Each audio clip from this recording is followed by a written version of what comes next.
and welcome to the YouTube channel of cricketnext.com. Today we have a very special guest with us, Australian all-rounder Marcus Stoinis, who has joined the Sharjah Warriors team for the ongoing edition of the IL T20. He very quickly wrapped up proceedings at the Big Bash back home and took the next flight to the UAE, where he'll now turn up for the Sharjah Warriors in the ongoing tournament. Marcus, quick flight to UAE. So I'm sure it would have been a very hectic road joining a new franchise quickly after wrapping up the Big Bash.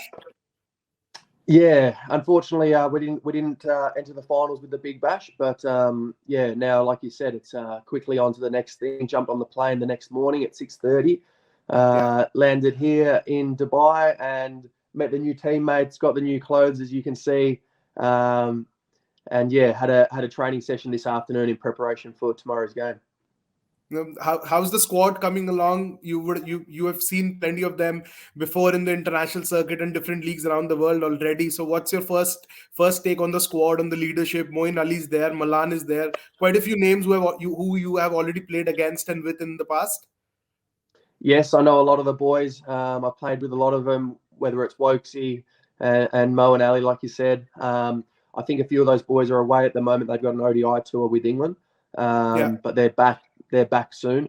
I know we started a little bit slow, but we had 2 good wins in a row. And even last night we had them, what did we have? I think 4 for 17 before the rain came. So that was unfortunate. We couldn't get that game through as we were in a good position. But it seems like the team's going in the right direction.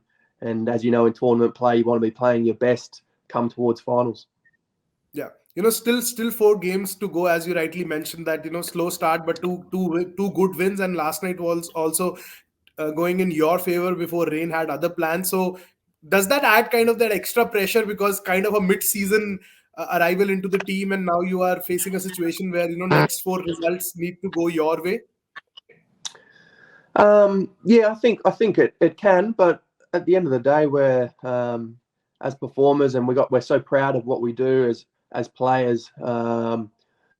We put so much expectation on ourselves, and we want to be playing our best all the time. So, for me personally, coming into this tournament halfway through, I'll be looking to inject some energy into them. I'll be giving it my all on the field.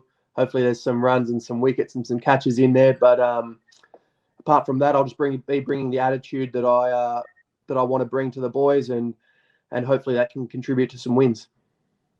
Marcus, over the years, you have been around the circuit in probably every and any domestic T20 league around the world, having played more than 200 T20 games. That's not a small number to have played, over your career so far. So, how do you think the game has evolved and changed over the years? Because now we are seeing maddening scores and, crazy efforts with the ball and in the field. So, how do you think the game has changed with so much T20 being played? Yeah, it's definitely adapting. It's definitely something that started out as probably a little bit of hit and giggle when T20 first started, to now obviously it's one of the biggest tournaments and competitions in the world. Whether it's this one, whether it's the Big Bash and IPL and the 100 ball, it's taking players all over the world, and it's turned quickly from something that, well, like I said, was a hit and giggle to now one of the most important parts of our game, whether it's attracting kids to the game, and obviously the financial sides as well. So with that comes a lot of different skills. We've seen the amount of slower balls that there are now and all that sort of thing, but then we've seen some of the shots that are coming out, and someone that comes to mind is a player like Suryakumar, who can play absolutely everything, and he's a special player that's almost been unearthed through T20 cricket. So the scores are getting bigger, the boundaries, the ball's going further, the slower balls are getting better. So it's a fantastic time to be in the game. Just touching upon, you just mentioned about Suryakumar Yadav, what do you think? You have seen him play in the IPL from close quarters, from the opposition camp. So do you think that fearlessness to the game is kind of a product of T20s now? Because in the international arena, players now are just going after anything and everything. We still remember how he took on Jofra Archer in his first ODI game, just whacked him for a six first ball. So you think that fearlessness in the youngsters and probably the players who haven't had a taste of international cricket, that is coming easier because of the T20 leagues around the world now?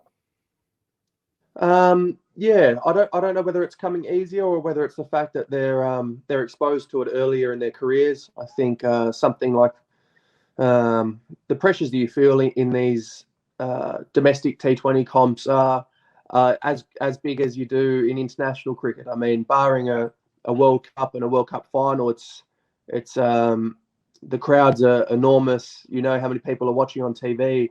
You know the expectations from the fans and from yourself. So yeah, you have to learn pretty quickly that you need to be fearless and you need to take those risks and back yourself. And no one ever masters it, but I think players of this generation are probably getting exposed to it earlier, which is a great thing. Yeah. With so many leagues going around now, every country probably has a league of their own now. So you think it's going to become increasingly difficult for players to kind of play all three formats, with so much cricket happening and these, leagues offering lucrative deals for them away from the international circuit. So you think it's going to become increasingly difficult for players to play three formats and these leagues? Yeah, I think so. I think let alone how hard it is physically and mentally. I think just the fact that the schedule is going to overlap so much that it's yeah, the scheduling is going to make that impossible. I think yeah, and hats off to the players at the moment that are playing three formats because it's a great commitment to the game, but it is very hard, and I can see that changing, obviously. Yeah. Just coming to you personally, where do you see yourself in the next 2 3 years? Probably the brand ambassador of T20 cricket in the world with the kind of cricket you are playing anywhere and everywhere. Where do you see, what's your personal goals this year? There's the ODI World Cup, then next year there's a T20 World Cup. So how placed are you? How confident are you about making it big for the next couple of years, which are kind of very important for Australian cricket too? Yeah, absolutely. It's nice to have those things on the horizon to look forward to. Absolutely, I'm looking forward to the ODI World Cup this year in India. It's going to be a brilliant comp. I can't wait to play in the conditions and the crowds and the pressure. It's gonna feel amazing as much as it's going to be really tough. And then, like you said, the next year there's going to be the T20 World Cup in I think it's in the West Indies in the US, which is again just a great opportunity. I'm glad the game's heading towards the US. It's going to be exciting to see how that turns out and how that plays out. So yeah, those are the two big milestones that I'm looking forward to this year, these next couple of years. And then it's just exciting to see where cricket's going at the moment and the opportunities there are to play all around the world in these great competitions. So from there, I think, as they say, the world's your oyster. Just speaking about the travel thing, we are probably going to see you for the next 6 months in India. We have the IPL, you have a limited series against India after the border-gavasker trophy, and then comes the World Cup. So how ready are you for the vada paos and the butter chicken now? I'm ready. My stomach's foolproof now. I've been there probably, I don't know, maybe 30 times throughout my life. So yeah, there'll be a long stint in India this year.